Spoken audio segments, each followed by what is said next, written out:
The cashier looked at me with that pitying expression as my debit card got declined for the third time. "Ma'am, do you have another form of payment?" Behind me, Sophia clutched her lunch money, 2 crumpled dollars that wouldn't cover half our groceries. That's when I realized my daughter hadn't just abandoned us. She'd stolen every penny we had. If you're watching this, subscribe and let me know where you're watching from, because this gets insane. I'm Dorothy Richardson, 69, retired English teacher from Toledo. 3 days ago, I thought this was typical mother-daughter drama. My daughter Rachel had been acting strange since dating Marcus. Something about his too-perfect smile never sat right with me. "Grandma, you're doing that face again," Sophia said from our kitchen table. "What face?" "The one that means you think someone's lying." Smart kid. At 11, Sophia had already figured out more about people than most adults. She'd been sleeping in my room lately, claiming nightmares, but I suspected she wanted to avoid hearing Rachel and Marcus argue. That morning started like disaster. Rachel's bedroom door was wide open, unusual since she'd been slamming it shut for weeks. The bed was made. Rachel hadn't made her bed since she was Sophia's age. Her clothes were gone. Makeup, shoes, even that ridiculous $200 purse. On her pillow sat folded notebook paper with handwriting I barely recognized. "Mom, I need space to figure things out. Don't look for me. Tell Sophia I love her. Maybe someday I'll be back. Rachel." The handwriting looked shaky, uncertain. Not Rachel's usual confident scrawl. Sophia appeared, rubbing her eyes. "Where's Mom?" "Work trip," I lied. Sophia studied the empty room with sharp brown eyes that missed nothing. She took everything. But Rachel wouldn't leave without saying goodbye to Sophia. She definitely wouldn't leave without Sophia's stuffed elephant still sitting on the dresser.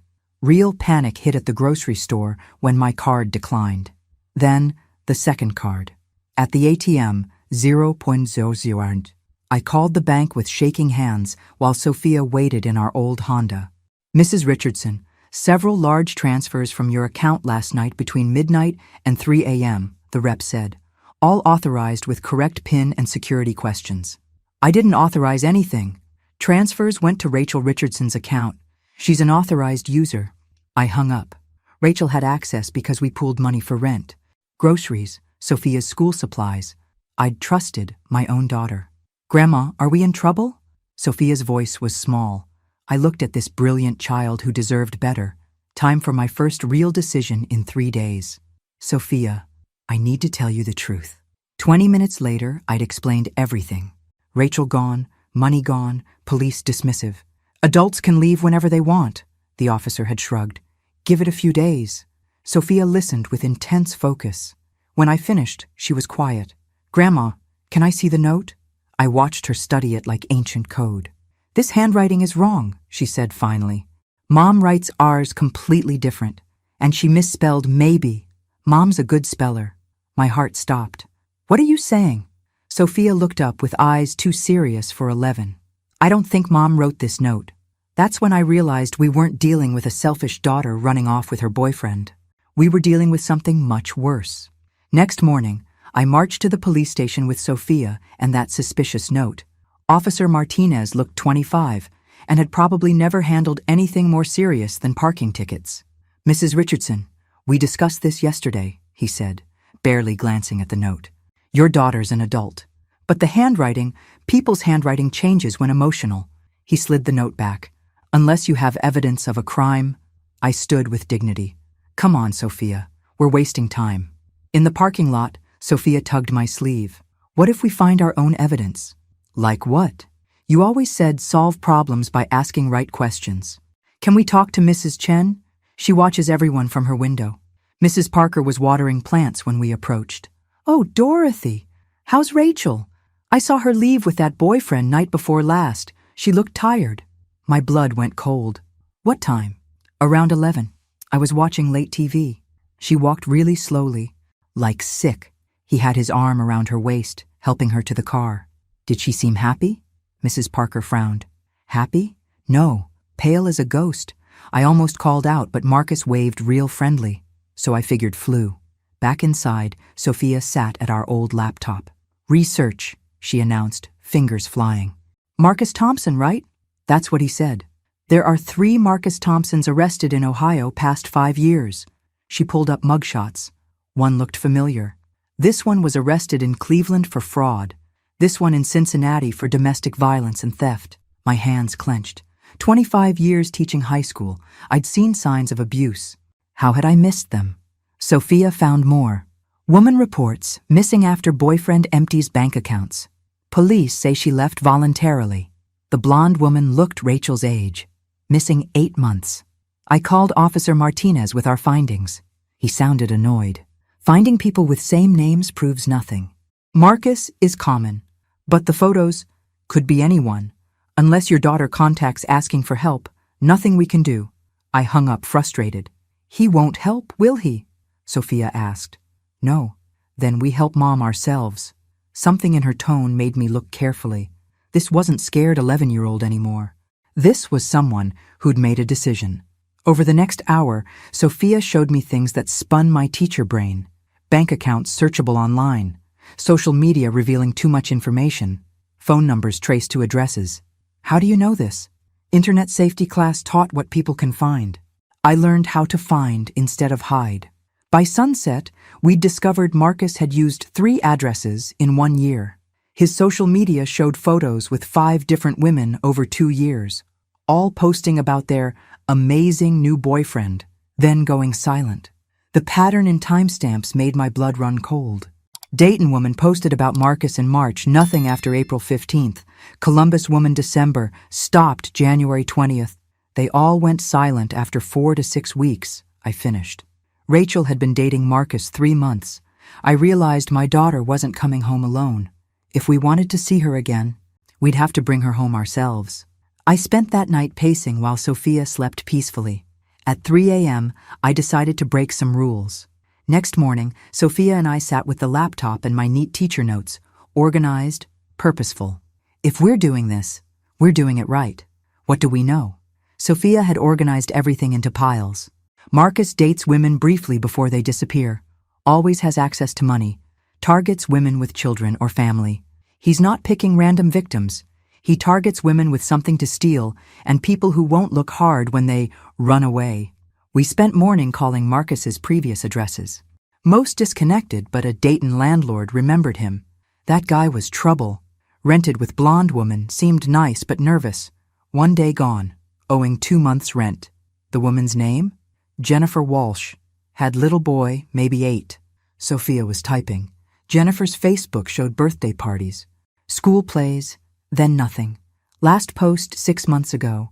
So grateful for wonderful new boyfriend Marcus. Finally found happily ever after. Comments broke my heart. Friends asking where she was. Sister begging her to call. Mother posting, please come home. We found Jennifer's missing person report. Police response identical. Adult left voluntarily. We need to find where he takes them. Sophia nodded. I have an idea you won't like. She was right. I hated it. Simple plan. Sophia creates fake profile of single mother, gets Marcus to contact her, see if he follows patterns. Absolutely not. Dangerous and illegal. I won't meet him. Just see if he suggests same places, asks same questions. Against better judgment, I helped create Lisa Martinez, divorced mother from Cincinnati with 9-year-old son. Within hours, Marcus sent friend request. Within 4 hours, messaging about her beauty and wanting to take her somewhere special. He's asking about savings account, Sophia said. Disgusted. Over 2 days, we watched Marcus work. Same restaurant in Louisville he'd suggested to previous victims. Same questions about family, work, childcare. Thursday evening changed everything. Marcus asked Lisa about romantic weekend. He knows perfect place, quiet and private. The location made my heart stop. Cabin in Tennessee, middle of nowhere. I think we found where he takes them. But when Sophia checked property records, the owner wasn't Marcus Thompson. It was registered under Rachel Richardson. My daughter wasn't just victim. She'd become part of this. I stared at that screen, trying to understand.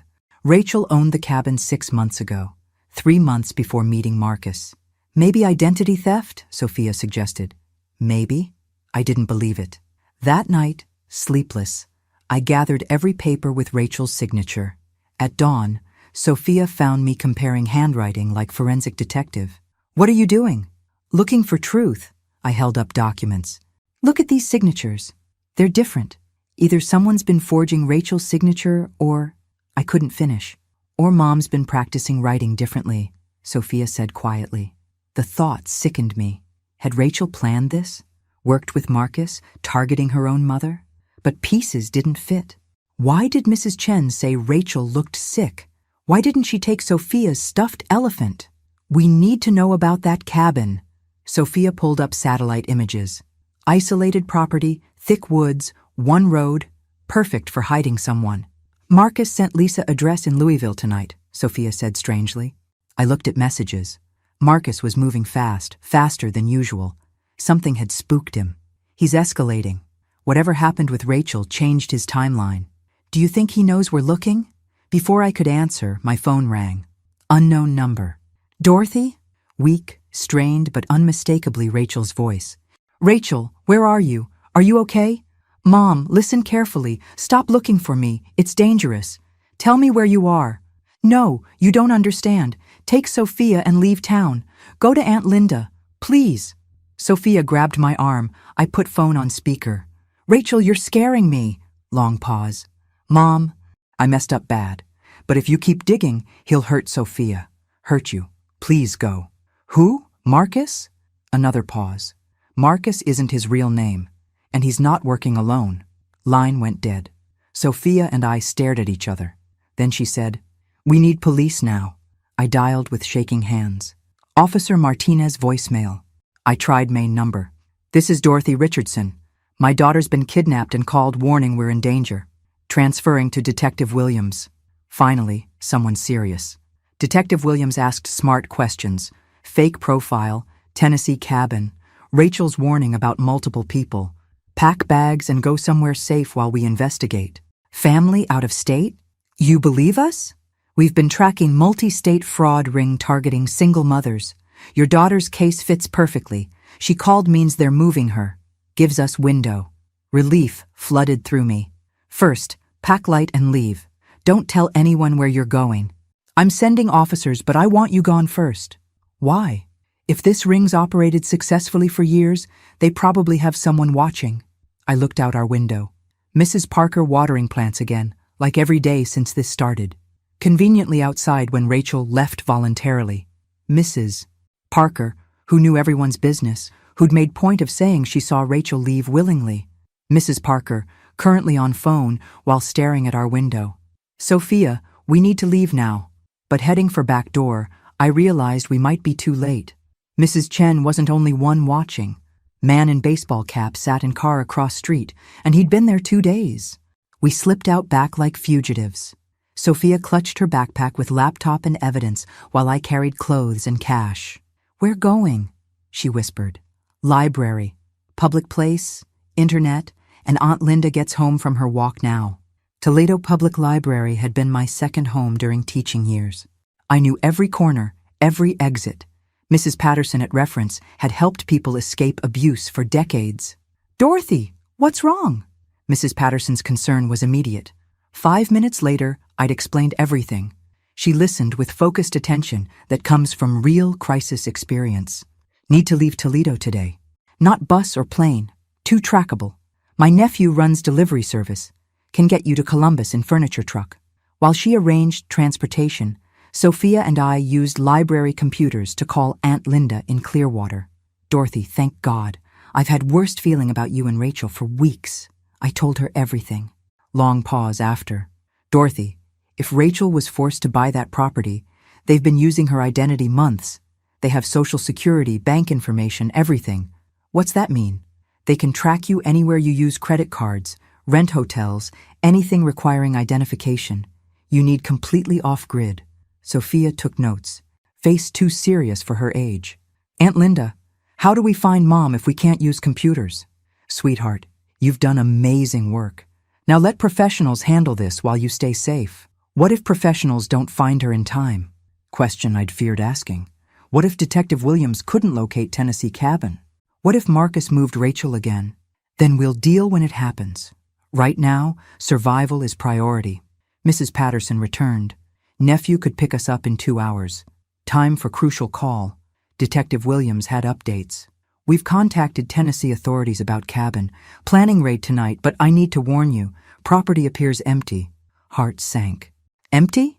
No vehicles. No recent activity. If your daughter was there, they moved her. Sophia grabbed my arm. Ask about other women. My granddaughter wants to know about other missing women. Jennifer Walsh from Dayton, others we identified. Pause. That's what I called about. We've contacted other jurisdictions. This operation's much larger than believed. At least 12 women disappeared using same pattern past 3 years. 12 women? None found? 2 turned up different states after months, alive but traumatized, claimed they couldn't remember where held. Others, he didn't finish. Sophia was typing furiously, pulling up missing person reports. Faces on screen heartbreaking, mothers, daughters, sisters, all with hopeful smiles in last posts with Marcus or similar men. How do we know my daughter's alive? Because she called. Because someone's still using her identity for purchases. And frankly, Mrs.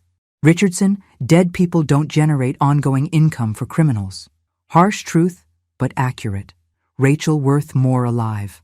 After hanging up, Sophia and I sat surrounded by nightmare evidence.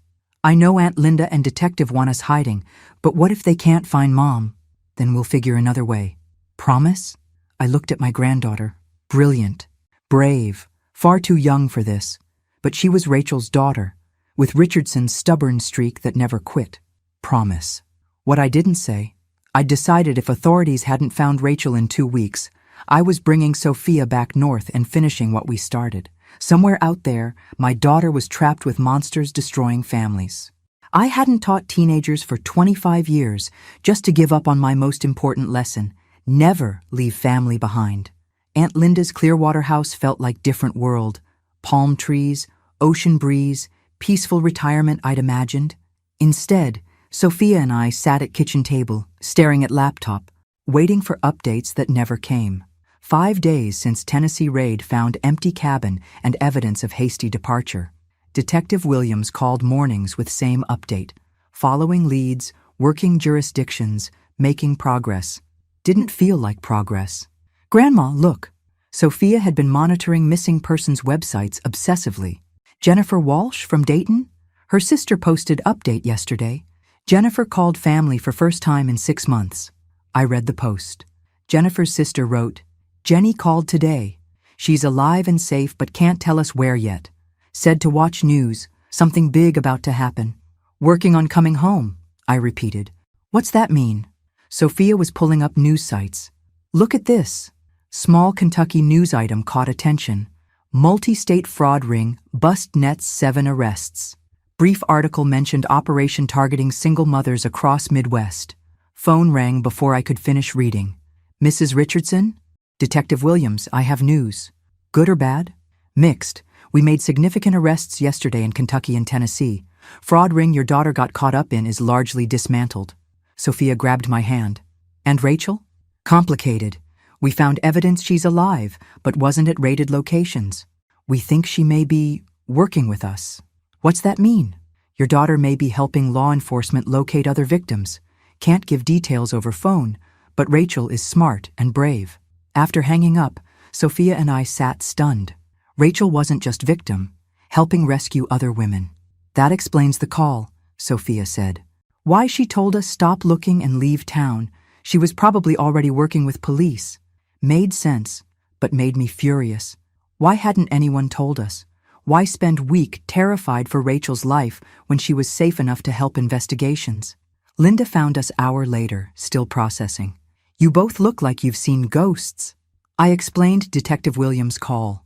Linda listened with expression of someone dealing with law enforcement for decades. Dorothy, understand something about undercover operations.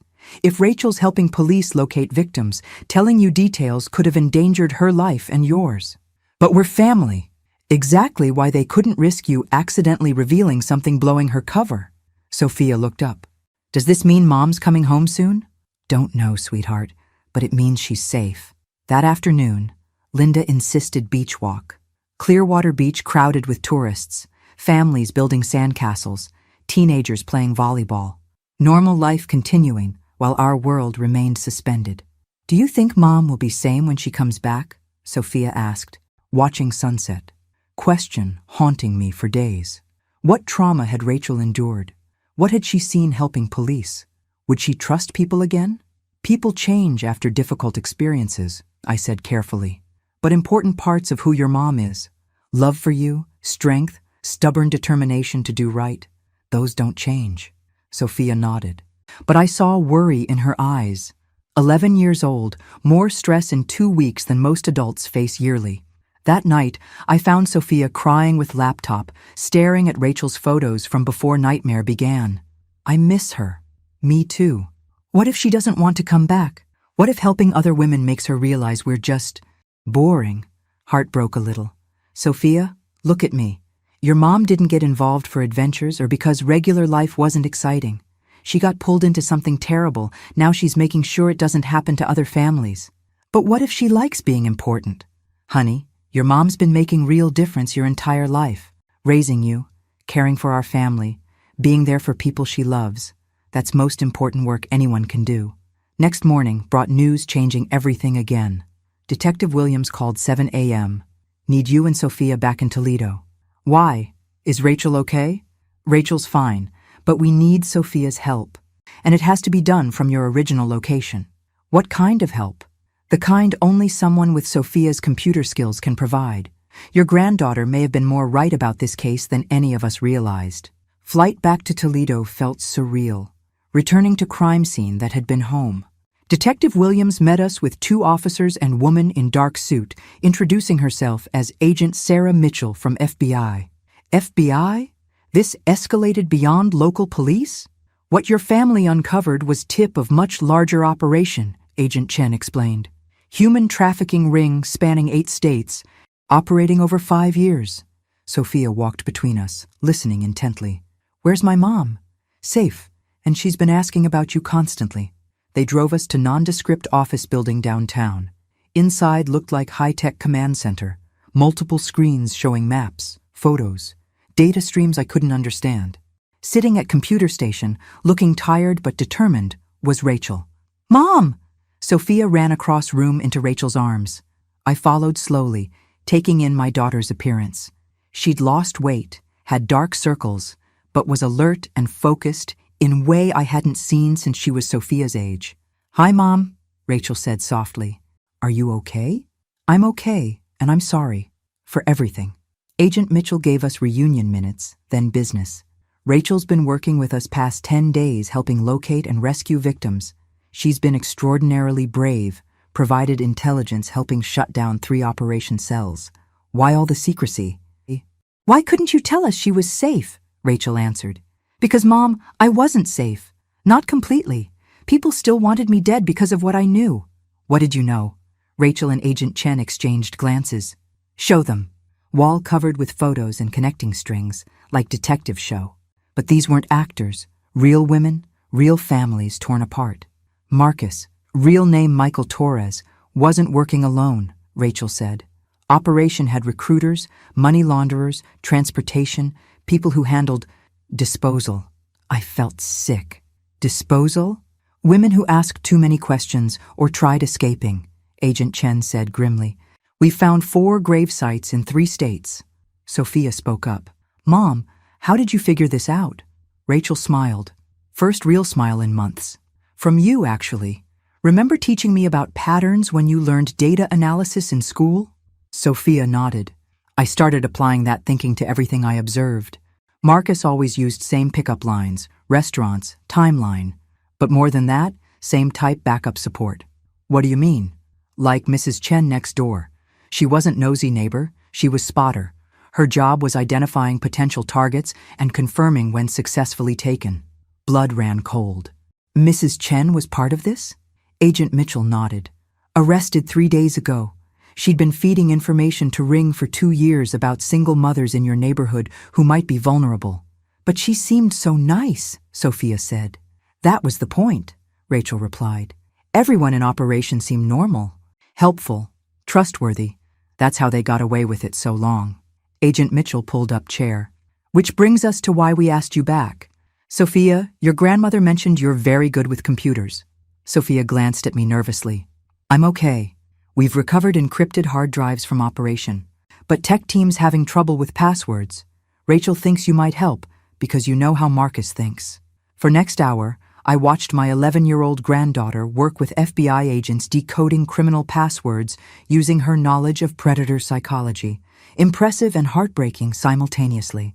He uses children's names backwards, combined with date he first contacted them, Sophia announced.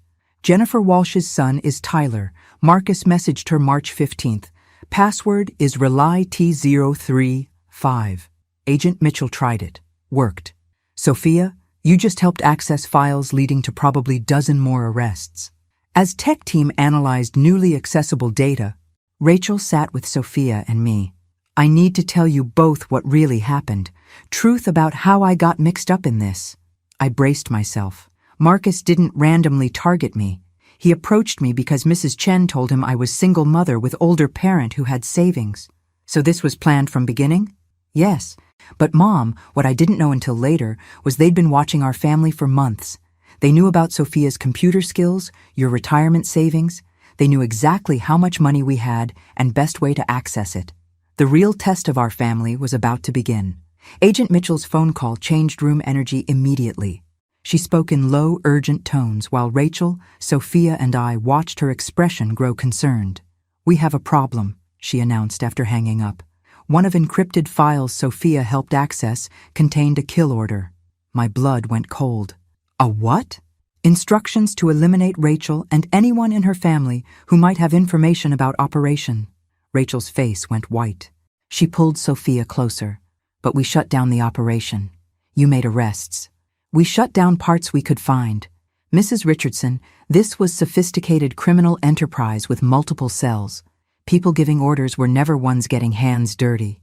Agent Mitchell showed us printed email from decrypted files. Even with redactions, message was terrifying. R. Richardson and family represent ongoing security threat. Recommend immediate resolution. Immediate resolution? Sophia's voice was small. It means they want us dead, Rachel said bluntly. All of us. So what do we do? Agent Mitchell pulled up chair. Options. We can put you in witness protection until we identify and arrest people at top of organization. Witness protection? Sophia looked between Rachel and me. Like new names and moving far away? That's one option. Other is we use you as bait to draw them out. Room went silent. Even background typing and phone calls seemed to pause. Absolutely not, I said immediately. Mrs. Richardson, let me explain. No, these people have put my family through enough. But Rachel looked thoughtful. What would using us as bait involve? Rachel, no. Mom, listen. If we disappear into witness protection, they'll find other families to target. Other women will go missing. Other children will lose mothers. Agent Mitchell nodded. Rachel's right. Frankly, you're safer if we identify remaining leadership and shut them down completely, rather than hiding from them. Sophia had been quiet, but now spoke up. Would the plan involve me using computers again? Possibly. Why? I've been thinking since we decoded passwords. Sophia looked at Rachel. Mom, when you were with Marcus, did he make phone calls where he had to check with someone before making decisions? Yes, always calling someone he called the boss before doing anything important. And did those calls happen at specific times? Rachel frowned, thinking.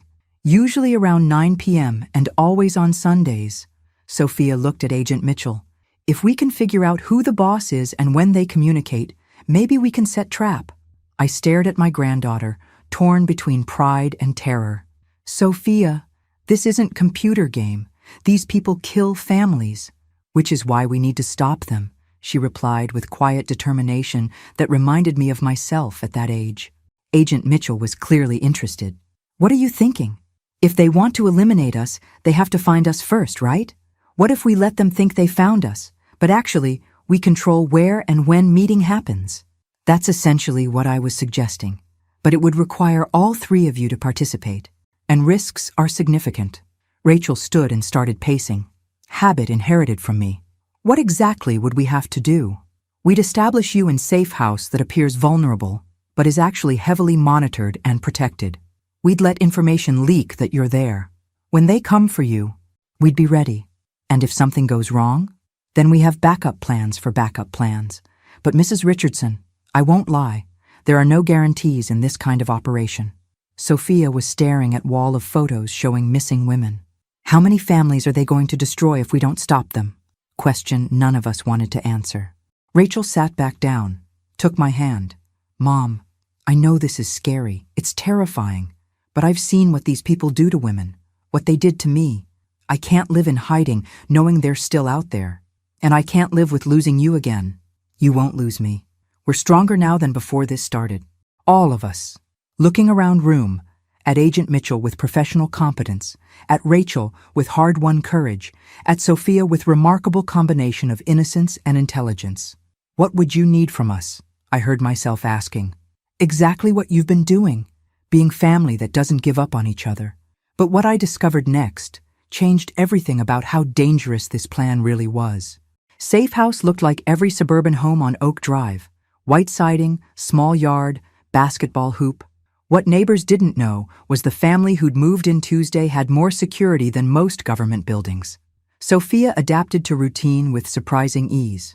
She attended Jefferson Elementary under real name while wearing tracking device and carrying modified phone, allowing Agent Mitchell's team constant location monitoring. It's like being secret agent, she told me Wednesday night making dinner. Except everything's real. Rachel struggled more. 3 weeks captivity followed by 10 days undercover left her jumping at unexpected sounds, checking locks multiple times nightly. How are you holding up? I asked as we sat on back porch after Sophia's bedtime.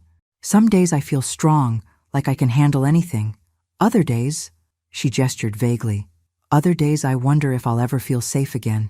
That's normal after trauma. Is it? Because I keep thinking about those other women, one still missing. Jennifer Walsh got out, but others? What if we can't find them? Before I could answer, Agent Mitchell appeared at back door. Sorry to interrupt, but we have development. Inside, she showed us intercepted communications between known ring members.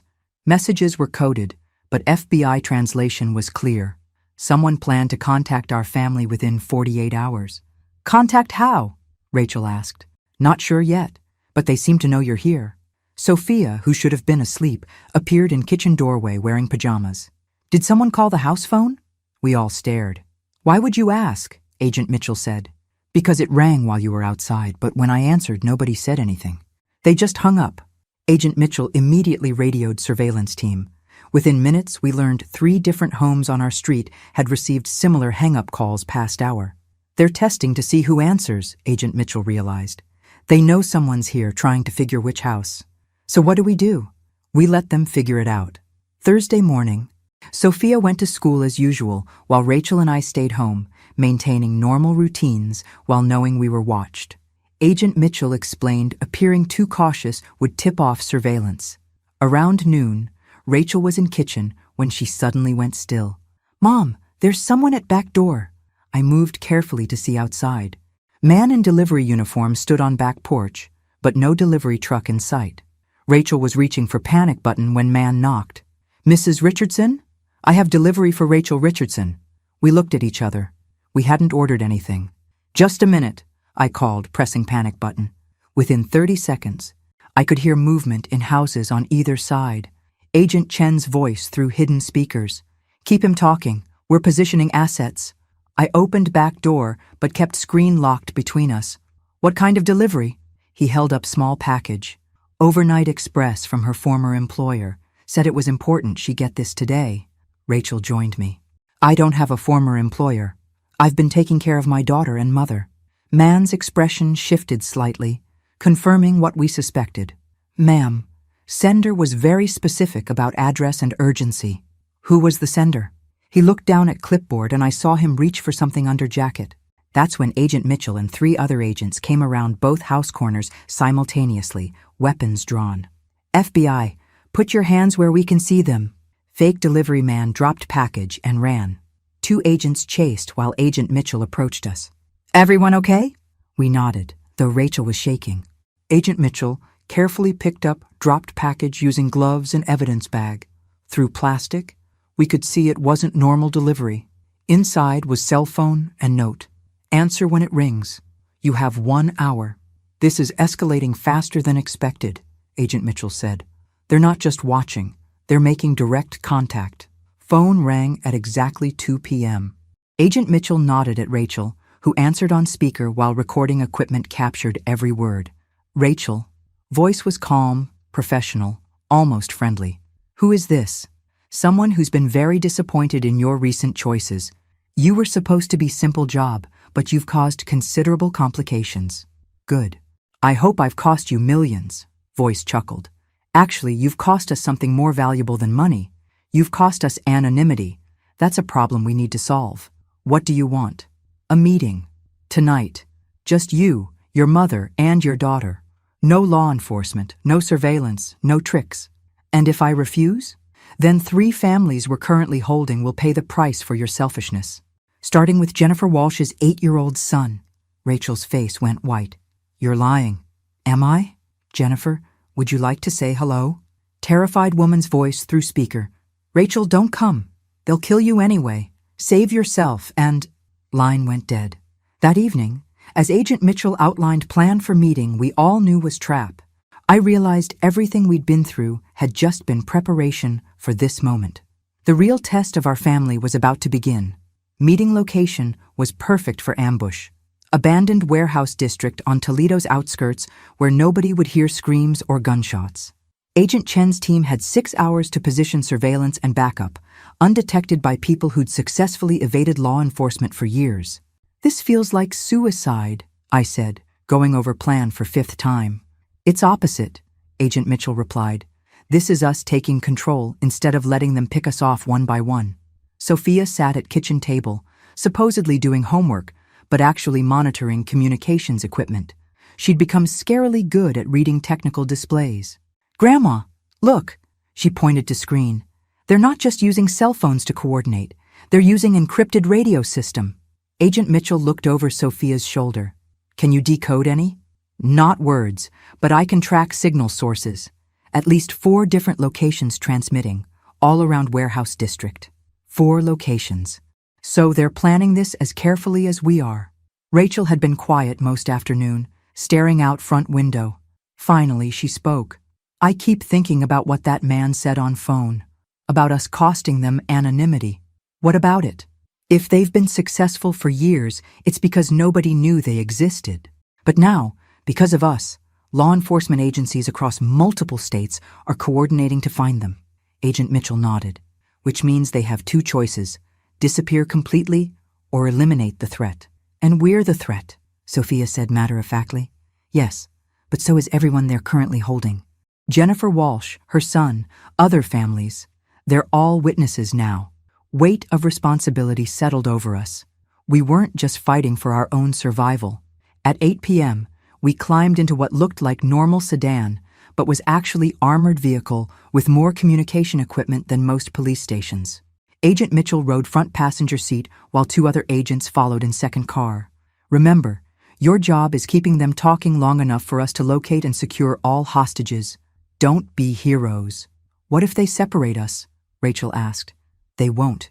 They need all 3 together to ensure compliance. Warehouse District looked like ghost town. Empty buildings, broken streetlights, silence that made every small sound threatening. Agent Mitchell directed driver to specified building, 3-story brick structure that once manufactured something, but now stood empty and dark. Signal check, Agent Mitchell spoke into radio. All positions report. 7 different voices confirmed they were in position around perimeter. Remember, you're wearing recording devices and tracking chips.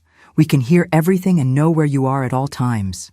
We got out and walked toward building's main entrance. Man emerged from shadows. Not fake delivery guy from earlier, but someone older with calm confidence that comes from years of violence. Mrs. Richardson, Rachel, Sophia, thank you for coming. Where are hostages? Rachel demanded immediately. Safe, for now. Please come inside. There are people who want to meet you. Inside was maze of old machinery and shipping containers. Emergency lighting created path deeper into building, but everything beyond was terrifyingly dark. This way. He led us to what had been factory's main floor. Portable lights illuminated space converted to something like conference room, folding chairs around card table with several people already seated.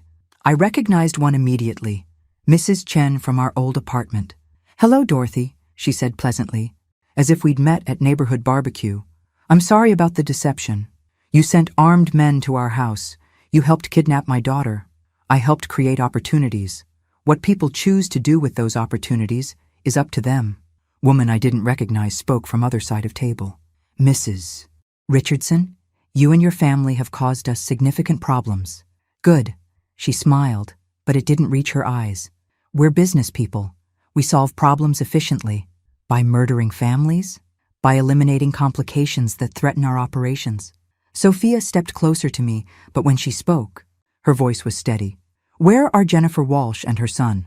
"Safe, as promised. Would you like to see them?" Woman gestured to someone in shadows. Moment later, Jennifer Walsh was escorted into light, alive but clearly traumatized. Behind her was Boy, who looked exactly like his photos from missing person reports. "Jennifer!" Rachel called out. Jennifer looked up, and I could see recognition, followed by something that looked like hope. "Now, we need to discuss terms for everyone's continued safety." "What kind of terms?" "Simple.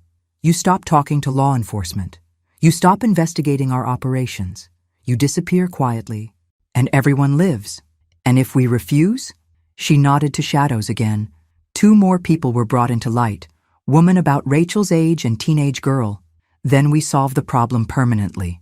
That's when Sophia did something surprising everyone, including me. She started laughing. "What's funny?" woman asked. Irritated. "You," Sophia said. "You think you're so smart, but you made the same mistake Marcus made." "What mistake?" Sophia looked directly at her. "You underestimated us." Before anyone could react, every light in building went out simultaneously. In darkness that followed, I heard Agent Mitchell's voice through hidden speakers. "FBI, nobody move." But real surprise was what happened next. Because person who had orchestrated our rescue wasn't Agent Chen or her team. It was Sophia, using skills she'd never told any of us she possessed. In chaos of flashing lights and shouting voices, I lost track of Sophia completely. FBI agents everywhere.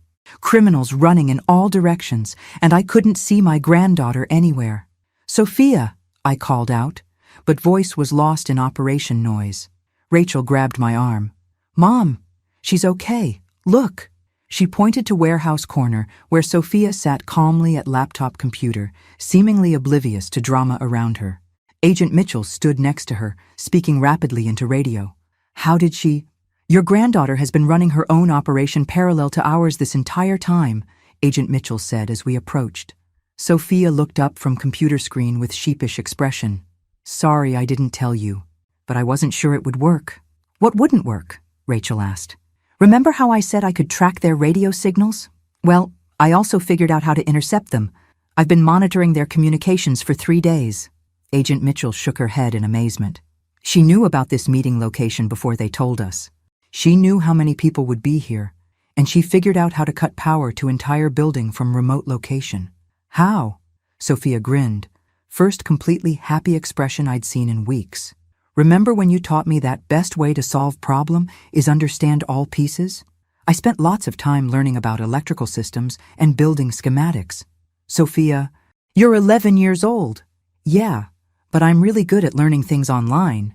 Around us, FBI agents were processing arrests while paramedics checked rescued hostages. Jennifer Walsh and her son were reunited and being evaluated, along with 2 other women and teenage girl missing for months. "Is everyone safe?" Rachel asked. Agent Mitchell nodded. "Thanks to your family, we've rescued 6 hostages and arrested 12 people tonight. This trafficking ring is finished." "What about people at the top? Ones giving orders?" "Woman who was questioning you, her name is Patricia Morrison, and she's been on our most wanted list for human trafficking for 2 years. We got her." Sophia closed laptop and stood up. "Can we go home now?" "Yes, you can go home." 3 months later, we were indeed home, not in cramped apartment where nightmare began, but in small house outside Toledo, with yard big enough for Sophia to play in and quiet enough for Rachel to heal. Trial proceedings were ongoing, but our part was mostly finished. Rachel had testified about her experiences. I had described our investigation, and Sophia had explained to courtroom full of adults how she'd managed to outsmart criminal organization using her laptop and determination to save her mother. "Do you think we'll ever feel completely normal again?" Rachel asked one evening as we sat on new front porch watching Sophia play with neighbor's dog.